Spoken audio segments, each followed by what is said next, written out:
But like, You know what? Enzo, just cut the entire fucking thing. Hello everybody, we are the Geeks and the Giants. I am Enzo, this is my forever co-host Jump. Today we talk about some leftovers from 2024. Starting with the biggest one from December, which is Gladiator II. It is not our fault. Yeah. At this time, it is not our fault. I was willing to pay. But we do got this thing in the Philippines where it's just, like around December, we mostly have like Filipino films. Yeah. And like we Yeah, got pretty busy during Christmas season, so there's that too. Yeah. He was out of the country. Yeah, I was out of the country, so I couldn't do anything there. And foreign movies are expensive. Or watching movies abroad are expensive. So there's that. Really? Yeah. Compared to ours? Ours is already kind of like going up. Yeah, ours like abroad it's pretty crazy, but I think it's like almost 1,000 abroad, depending on the country. I'm not sure about Taiwan, but yeah, it's pretty expensive. But yeah, anyway, were you looking forward to this? Fuck yeah, it was. Like, Yeah. no shit. Like, dude, we went fucking crazy for the first Gladiator, and we did a review on that, right? Yeah, years ago. Yeah. We love the shit out of that. And of course, I wanted to see, like, Paul Mescal just fucking come in, like, as the next main character for the Gladiator universe, which is our universe. Sure. Fictional characters, I think. Yeah, some they? are fictional, some are not. Like the emperors are non-fictional, but this is a fictional setting. But yeah, really, Xiao's not the best at historical accuracy, but like, I don't go to movies for historical accuracy. If I wanted that, I would watch a documentary that's well known for being historically accurate. Well reviewed at least, you know? Yeah, very much. And just saying, fucking, finally, a piece of media where Paul Mescal is not sad. But A yeah, little bit. A little bit. He's little a bit. tiny bit sad. You know, but it's not like a bang your head against a wall, I'm depressed, sad. yeah. You know? This one's a bit more action-packed than the last movie he was in, which was After Sun. And yeah, right. I think he had I think it was called like Normal People or something like that. Yeah. But like, I might be butchering the name or something. I haven't seen it yet. But yeah, After Sun was hella sad. He has a new movie on like Amazon that's also really sad. I forgot what it was, but it of has course. that priest from Fleabag. of course he does. But yeah, Yeah.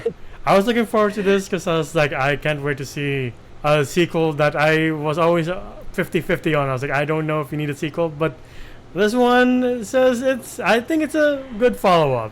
Not the best, but like, there's some things here that really do merit a sequel. There's some things here I'm like, you could have done that better. Unfortunately, Lucius, Paul Mescal is no Russell Crowe / Maximus. I was about to say he tried to be. He tried to be. Yeah. He did a pretty good job in like trying to make the character his own, but now you just can't beat. You can't beat Russell Crowe's Maximus. Yeah, there were moments where you felt like he was going for a big speech. Like at one of the battles, he's like, "It's about I'm like, yeah. survival, survive," and I'm like, "Okay, that's it." Okay, All right. Even dude, I thought I was the only one, but I was like, yeah. right. I guess. Thanks for the tip, buddy. He also tried to have a moment where, you know, like, I'm a husband to a murdered wife and a father to a murdered son. Yeah, He tried to have that where he was like, my wife was murdered. That Yeah. was it. I was like, damn. that doesn't hit the Doesn't same. really punch us. Yeah, it doesn't give you that hit. I'm To, like, to be honest, there's not like- a lot of memorable lines here, which is unfortunate since you're following one of the best movies ever of the 21st century. I was like, oh, that's a shame. I do love the first battle. The first battle is always entertaining to see. The first Gladiator was a forest battle. Here it's a siege. yeah. With him and Pedro Pascal as General Acacius. Like, General Acacius is the most interesting character, and it's cool to see Pedro Pascal be this badass general. I was like, oh fuck, he's so fucking cool. Dude, not gonna lie, no offense to Paul Mescal. Paul Mescal did an amazing job, and he's still like one of my favorite actors to date. Like he like of this generation, like he's really good. Yeah, But I really think the focus was on the wrong person. Yeah, I really think I was like, I feel like Pedro Pascal's character. has more to do with the plot. Yeah, like I don't want to know what happened. And like they could have ended it with like the tragic. It was like, sorry, we're kind of jumping ahead. Yeah, But yes, Pedro Pascal's character dies yeah. later on into the movie He becomes a porcupine. by Paul Mescal's character. By the way, I keep fucking it up. Pedro Pascal, Paul Mescal. Pedro Pascal, Paul Mescal. But that could have like ended it there, like his story. Yeah. At the same time, I really wanted to see like this cool, like just I feel like they would have won. I feel so too. I feel like by the end, it kind of was stretching it too. I was like, my suspension of disbelief was really being stretched by the end. I was like, I don't know about that. It's a shame. I do agree that the focus should have been on Acacius, and the surprise would have been the gladiator. The gladiator they're watching now is Lucius, the Prince of Rome. But like, I just don't know. Again, it just feels like Ridley Scott was out of focus for this one. So yeah. Because remember that one character like he like took the house from? Yeah. Like all that was missing is him dabbing him up like like he's doing that shit. I'm like, okay. Yeah. And he says he's from Africa. I'm like, yeah, that sure, I believe it. Like Yeah. no shit. There's no accent or anything. Or I'm like, Yeah, I get it that Ridley Scott is not really known for historical accuracy. I do like the grandiose of it all. Like coming back to Rome, well, Ridley Scott's Rome. You see like the Colosseum. You see how decadent Roman society is. They're like shaving the ivory of a rhino's head. Oh, all right. Yeah, I'm like, are they eating that? Is this like conchinilio here? Like, what's up? I do like seeing the Rome society again. Like how decadent it can be, and like you see the excess of Roman society. It's like you also see like how far it's fallen since the time of Maximus, and you're like, it's only been 10 years. What's happened? I don't understand this. Right. But like the true thing you really do watch out for are the, no pun intended, the gladiator battles, because that it is in the title. Oh man, like it was cool to see the siege. I love seeing Paul Mescal just absolutely duke it out with like every gladiator he sees, and I'm just like, or any character he sees, and I'm just like, this guy's doing his own stunts, and he's doing a fucking bang up job. Yeah. And by the way, his back is amazing. I want it. He's so, Yeah. you see how built he is for this role, and I'm like, that's fucking impressive. Right? And like, again, this is the guy from After Sun, so we didn't expect him to move like this. Right? Like, I'm just like waiting to be sad when I see him, but then I'm like, oh shit. Yeah. Like, He can't be the predecessor of Maximus. Alright. yeah, though, again, like, not to compare the first one with this one, but like, the first fight with the baboons pales in comparison to the first fight with Maximus, where it's it's him and Jaimon Hansu with a bunch of other gladiators fighting to survive, and then we got the whole, are you entertained? Here you just fight baboons and see Paul Mescal bite a baboon, and then Denzel Washington's just like, I want that one, and you're like, okay, sure. Yeah. By the way, I know that they were baboons, but like, once they came in and it just roared, I was like, the fuck is that thing? Yeah, it's like rabbit. like- You're like, Yeah, like they're kind of like losing fur. They don't have fur on them. I was just like, what does Rome got? speaking, going back to Rome, like another letdown for me are the emperors. Like coming from Joaquin Phoenix, like these aren't the best villains. Yeah, like the political aspects of Gladiator 2 wasn't as engaging compared to the first one. Again, it's kind of bad to compare, but like at the same time, it's kind of nice to see, Marcus Aurelius kind of just has to like work around that, like, shit, there's this up and coming emperor. He's a bit of a dick, and they're like, this can't be the emperor. I don't know, like, Denzel Washington did give us that little bit of like, yeah, I do like this whole political thing, or like this manipulation that he's doing. Except for the end, it was kind of like a little bit forced in the end. But like, Yeah. everything he was doing before the end was pretty cool. But then, Like the emperors here didn't really stand out. Like Eddie from Stranger Things and the other guy, I'm just like, you again. It's bad to compare, but like you're like nothing like Joaquin Phoenix, which is unfair to compare. But like they were just too over the top for me, especially the other emperor, the crazier one with the monkey. I was like, it's not doing it for me. yeah, I'd rather not spend time. I'd rather spend more time developing Denzel Washington's character, because at least his political scheming is more interesting than these two crazy emperors. But it is what it is. I will say though, again, kind of going back to the gladiator fights, which one was your favorite? I would say the showdown between Paul Mescal and Pedro Pascal was the best one for me. Yeah, Okay. I like that fight, especially when it starts Alright. with Acacius by himself against a group of Four soldiers. guards. Yeah. Yeah, four Praetorian guards. And am I like getting it right? Like these are his own men. Yeah.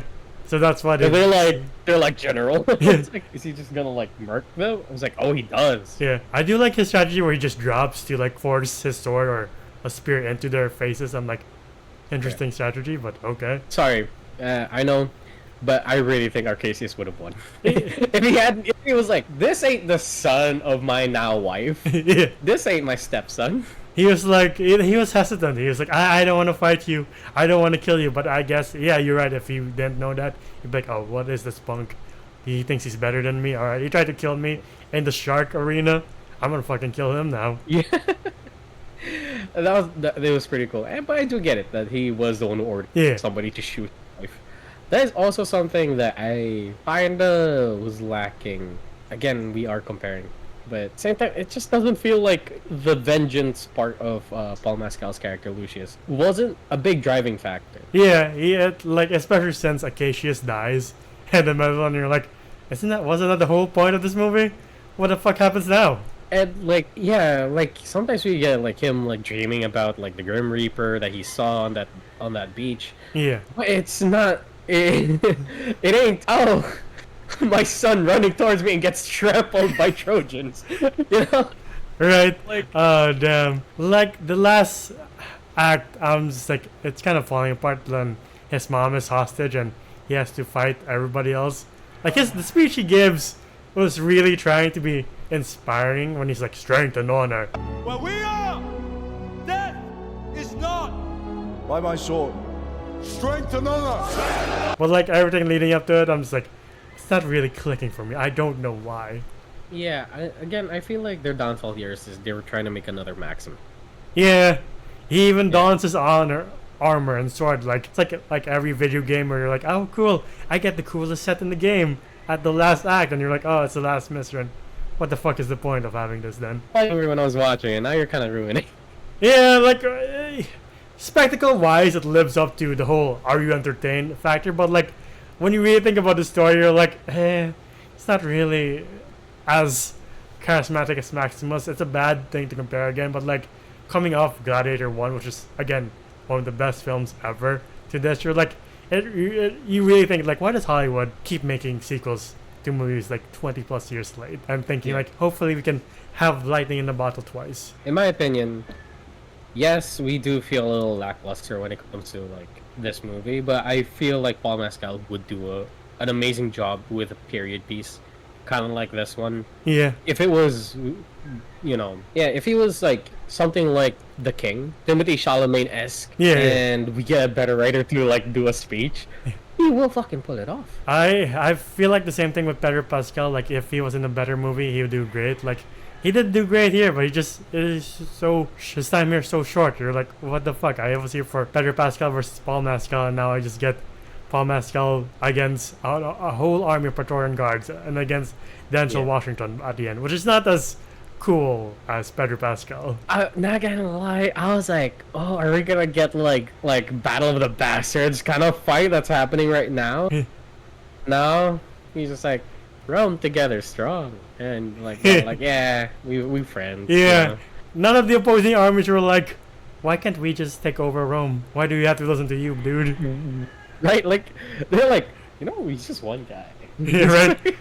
Let's just all gang up and take Rome together. Right, and then like boom, that's how Rome fell in a day. But yeah, you asked me what was the best fight.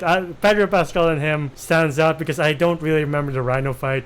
The shark fight was alright. Like I expected more from the shark fight, even though that's the most historically inaccurate one. And I'm like, I don't care.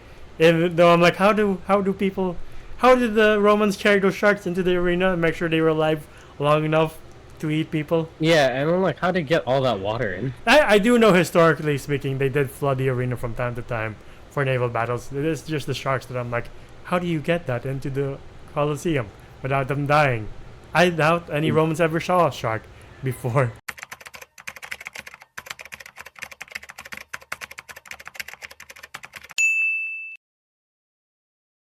They were just like, oh, the beast of the sea. We don't want to go in the water. It's dangerous. Yeah, it's just, again, when you think of the spectacle, like turn off your brain, you're like, this is fun. You really think about it, you're like, is there a worthy sequel to Gladiator? Yeah, not really. They all try. It's alright, but at the end you're like, I was expecting more. Like spectacle wise, I would rate it like maybe an 8 or a 9. Like story wise, I'm just like, it's kind of below average. I agree with that. Like you're in there for the vibe, and it does give off that vibe. But once it's executed, it's just like, under-delivers. I'm like, yeah, it does under-deliver, and it's a little bit sad. Now I really want to watch the first Gladiator. Yeah, Just me to kind too. of feel a bit better. you Yeah, know? yeah. And like they're really overselling that, like, you know, dust in your hands kind of thing. Yeah, even though it was done once and like never again, I'm like, Maximus did that multiple times, not just to sell tickets. For like, Yeah. memorabilities. When I say it's a disappointment in some aspects, yeah, and other aspects you're like, it's still pretty to look at. Even the music's not as grand as the last one. I'm like, man, it doesn't sound as nice. Like, how can Yeah. you beat Hans Zimmer? The only time I like the score is when they reuse the old score, and I'm like, that's cheating. Can't do that to me. You use Hans Zimmer. Yeah, how dare you? How dare you? Yeah, exactly. I guess are you done with anything you wanted to say with this one? I think so. Yeah, like nothing much. Yeah, you know what really is better than this movie? The preview pictures and the trailers, where I'm like, damn, this looks nice, this looks epic. And then you watch this Yeah. movie, you're like, damn, they got me again. Fucking movie machine. No, but that's the thing though. Initial watch, I'm just like, yeah. Now I'm discussing it with you. I'm like, shit, you got a point. What would you rate Gladiator 2? Are you entertained? I was fairly, yeah, I was entertained. Like, I love seeing Paul Mescal. I love seeing Pedro Pascal. I love seeing Denzel Washington do his, thing. And it's just, I feel like though, a lot of these great actors were just underutilized. Yeah. I've seen Paul Mescal in so many other movies where the way he delivers lines, I'm like really, you couldn't have written something a bit better than this is about survival.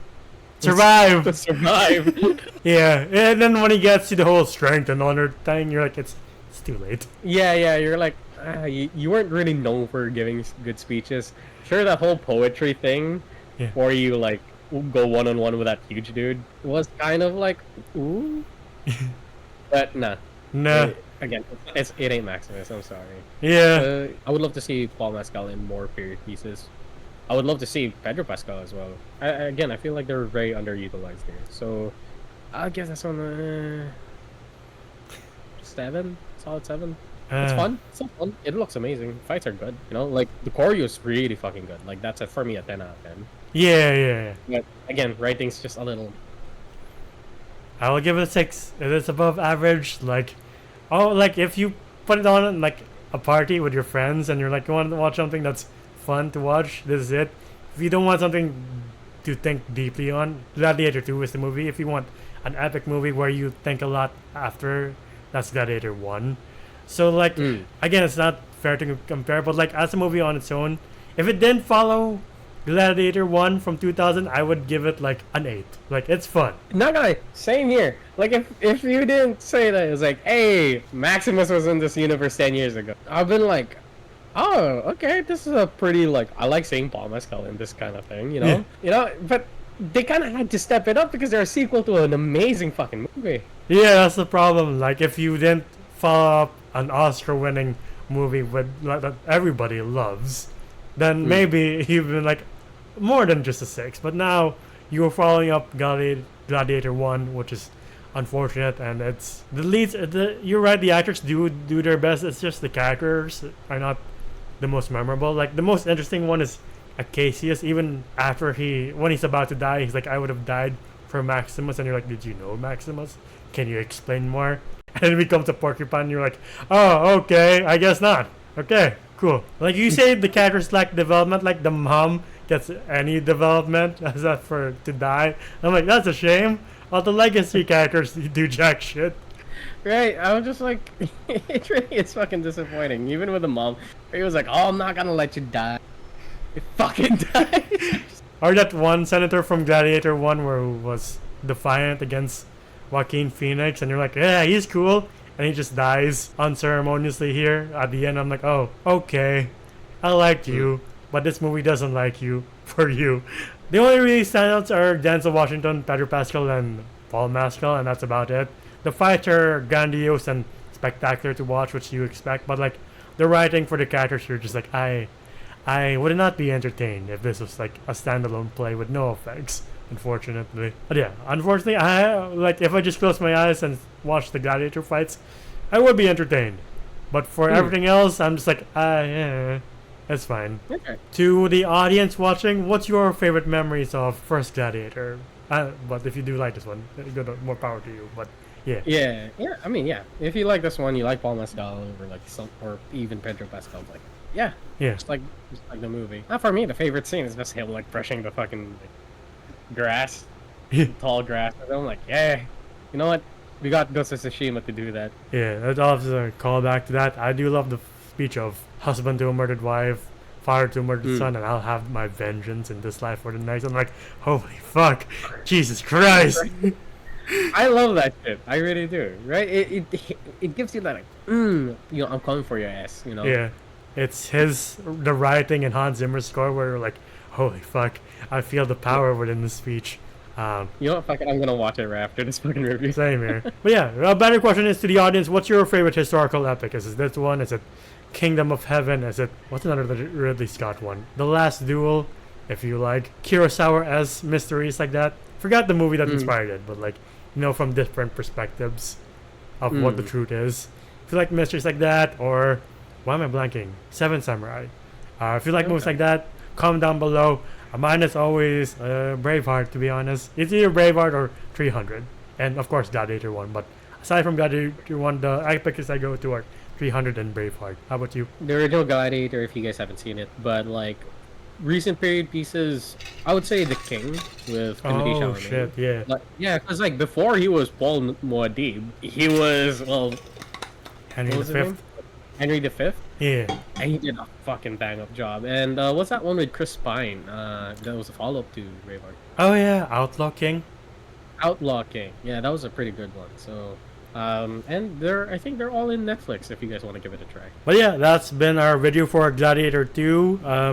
Have you been entertained by this video? If you have, please leave a like, subscribe, and ding the bell icon to get notified of when we upload next. We're also on Spotify and TikTok to see our best and funniest moments, Spotify to yours on the go. And the BGM Zoda's voices on TikTok and Anne's Wolf on Letterboxd. Where can I find you? Oh, you can find me at JomJam_ on Instagram. It is my account. And until the next one, we'll see you then. Bye, everybody. Ciao.